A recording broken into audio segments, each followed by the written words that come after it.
Wide Open, Chapter 6.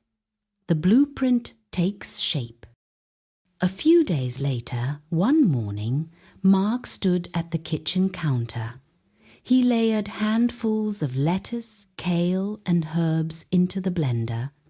Then he added a piece of cucumber, a banana, an apple, and a handful of mixed seeds and nuts. Starting the day with a green smoothie was their morning mantra, a ritual of care and commitment to healthy living. While the mixer was running, he thought about the previous evening in the living room.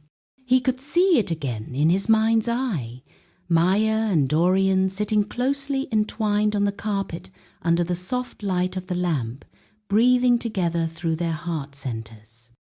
He remembered the initial flutter of anxiety in his stomach and the familiar voice of insecurity asking, "Is this a bad idea?" But then something else happened. He watched Maia's face as her expression softened into a deep, radiant peace. Without thinking, he reached out and placed a hand on her ankle, silently anchoring his presence.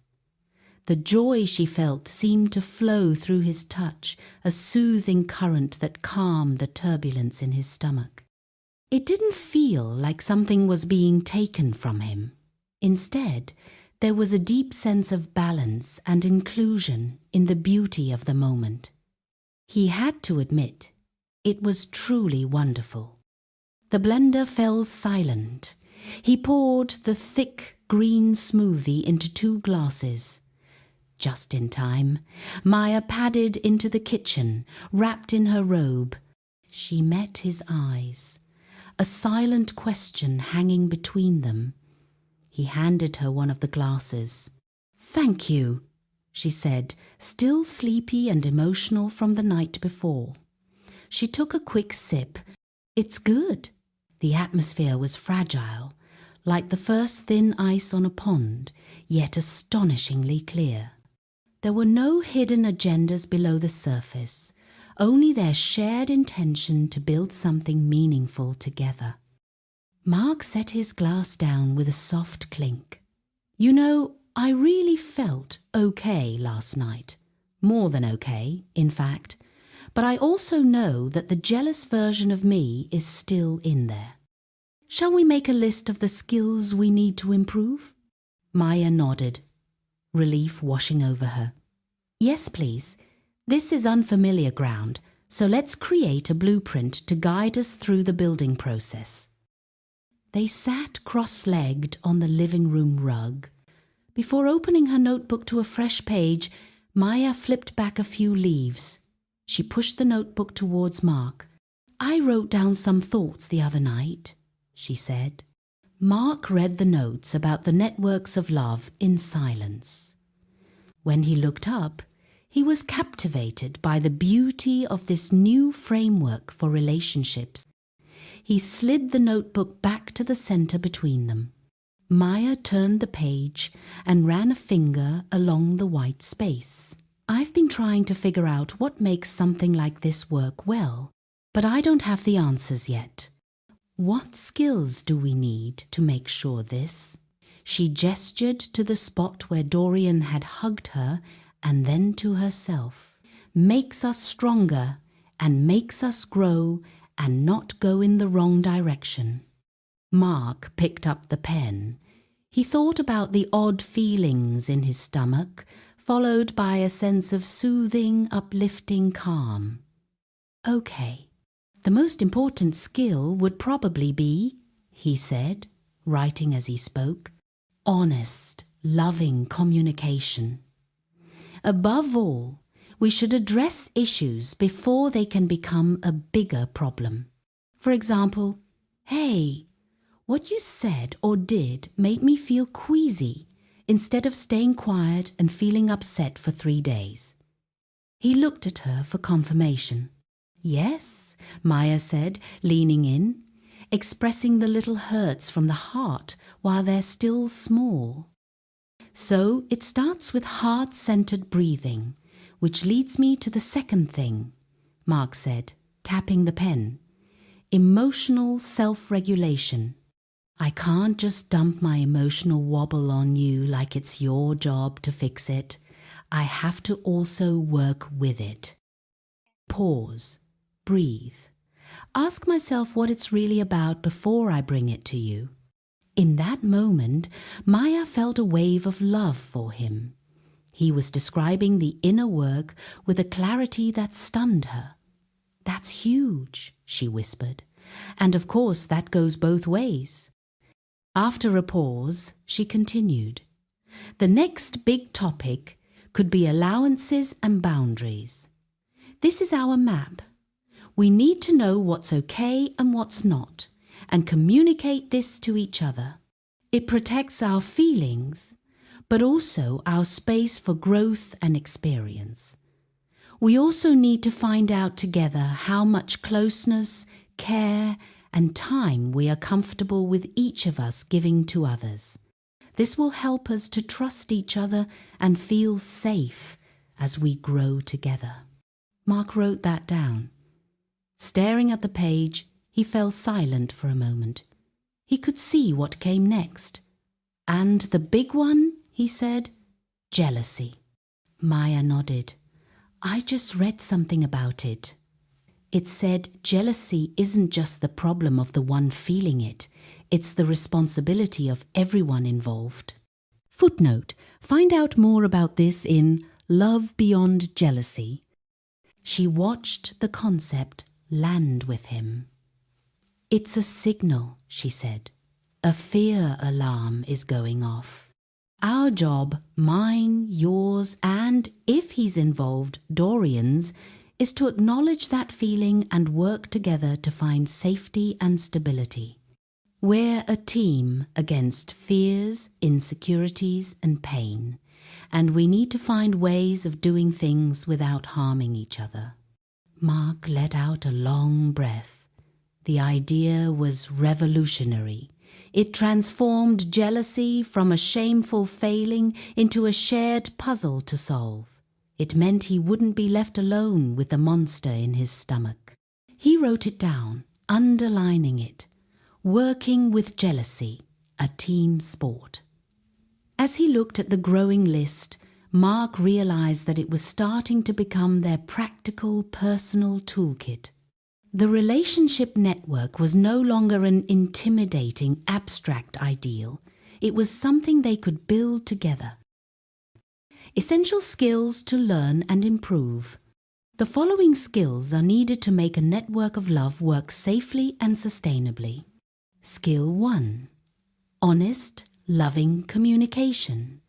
Speaking from the heart and listening to understand. Breathing and speaking from the heart center to avoid being driven by ego or fear. Creating a safe space to share feelings openly without shame or blame. Building trust by being vulnerable with each other.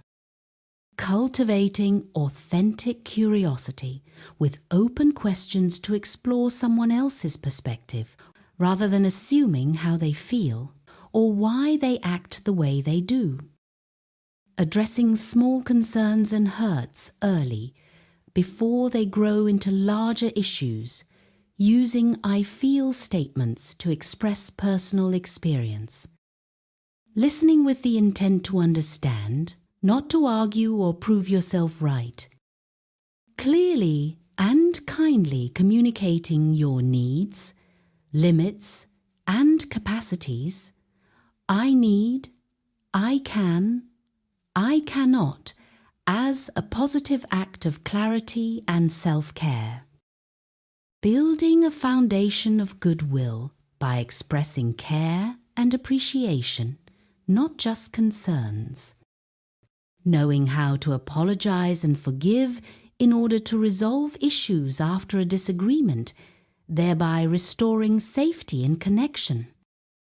Skill 2. Emotional self-regulation. Cultivating personal stability and resilient presence. Recognizing early when you are emotionally triggered. Taking full responsibility of your emotional reactions, instead of blaming others, projecting emotions onto them, or expecting others to fix things. Developing reliable practices to pause, self-soothe, and return to a centered state before re-engaging, especially in moments of tension, hurt, or jealousy. Key methods are breathing through the heart center, respectfully asking for a pause, I need a moment, as a proactive tool, not as a sign of withdrawal or failure to communicate. Practicing vulnerability from a centered place. This involves sharing your tender feelings and needs without becoming dependent on others or expecting them to fix your emotional state. It is a way of communicating from a place of strength and self-awareness. Processing emotions before bringing them to others, using tools such as walking in nature, breath work, journaling, or meditation. Skill 3. Allowances and boundaries. Defining what is welcome, what is needed, and where the lines are. Proactively discussing and agreeing on the freedoms and allowances, expressions of affection, and connections that are welcome, encouraged, and celebrated within each unique relationship.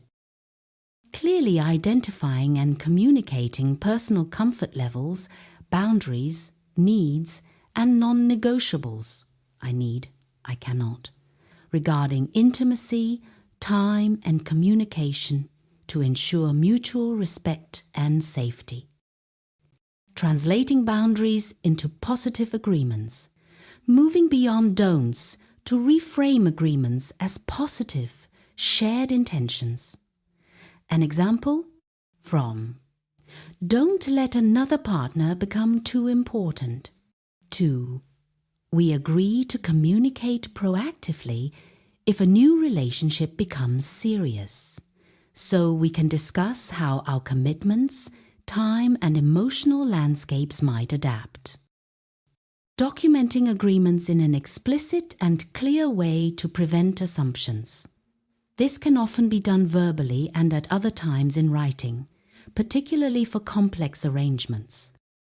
Having regular check-ins to revisit allowances and boundaries as individuals and relationships evolve, ensuring they remain comfortable, supportive, and in alignment.